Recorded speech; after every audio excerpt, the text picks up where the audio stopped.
hey, it's like to deal with 5 signs that people will try to discourage you from what you're doing because you're doing something similar to what they're doing, and now they're intimidated.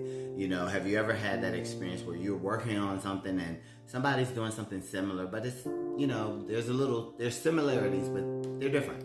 And then all of a sudden that person's behavior changed, something happened. And I believe they become intimidated. And that leads me to number 1. They start to criticize everything that you do as it relates to that thing. And that leads me to number 2 is that they say that you're doing too much or you're not doing enough. And that leads me to number 3.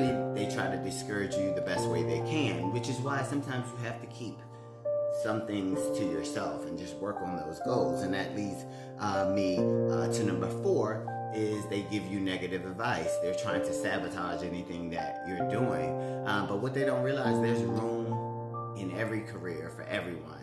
Everybody's going to do something different. Everybody's going to bring their uniqueness to the thing. And that's okay. That's what makes the world go around. It doesn't mean that it has to stop your parade or their parade. And that leads me to number 5. They don't support you. And you're like, well, I've been to everything that they've done.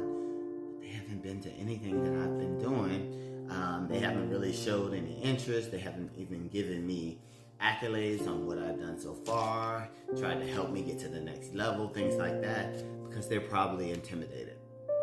This is why sometimes it's best to ask,